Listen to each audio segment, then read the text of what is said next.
السلام علیکم ورحمۃ اللہ وبرکاتہ۔ تیرے وعدوں پہ کہاں تک میرا دل فریب کھائے، کوئی ایسا کر بہانہ میری آس ٹوٹ جائے۔ میں آپ کو بتاؤں گا کہ کامیابی کا راز کیا ہے اور ناکامی کی وجہ کیا ہے۔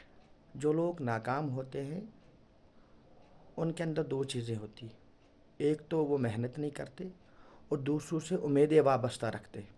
وہاں پہ میرا کزن ہے، وہاں پہ میرا خالو ہے، وہاں پہ میرا ماموں ہے، وہاں پہ میرا رشتہ دار ہے، وہ میرا کام یہ کر دے گا، اور یہ میرا شاگرد ہے، یہ میرا کام کر دے گا، وہ میرا مرید ہے، وہ میرا مقتدی ہے، وہ میرا کام کر دے گا، وہ میرا اسٹوڈنٹ ہے، وہ میرا کام کر دے گا۔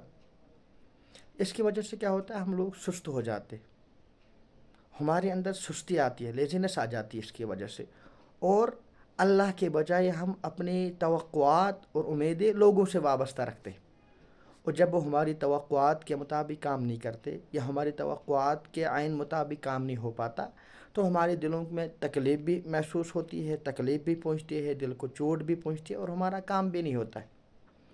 لہٰذا کبھی بھی لوگوں سے امیدیں مت رکھیں، چاہے اپنا بچہ کیوں نہ ہو، بیٹی کیوں نہ ہو، لڑکا کیوں نہ ہو، اپنا باپ کیوں نہ ہو، آپ امیدیں اللہ سے رکھیں اور محنت کریں، والدین کی خدمت کریں، بچوں کی تعلیم و تربیت دیں، لیکن امیدیں ان سے مت رکھیں، امیدیں اللہ سے رکھیں، اللہ تعالیٰ سے دعائیں کریں، محنت کریں۔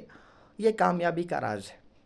ہم لوگ محنت نہیں کرتے اور لوگوں سے امیدیں رکھتے ہیں۔ اگر ہم اللہ سے امیدیں رکھیں گے، کسی سے امیدیں نہیں رکھیں گے، ہم پوری کائنات سے مایوس ہو جائیں گے، لوگوں سے امیدیں اپنی منقطع کر دیں گے، اللہ سے امیدیں باندھیں گے، اللہ تعالیٰ کی طرف سے مدد آئے گی، اللہ تعالیٰ کی طرف سے کامیابی آئے گی۔ اسی کو میں نے کہا تھا، تیرے وعدوں پہ کہاں تک میرا دل فریب کھائے، کوئی ایسا کر بہانہ میری آس ٹوٹ جائے۔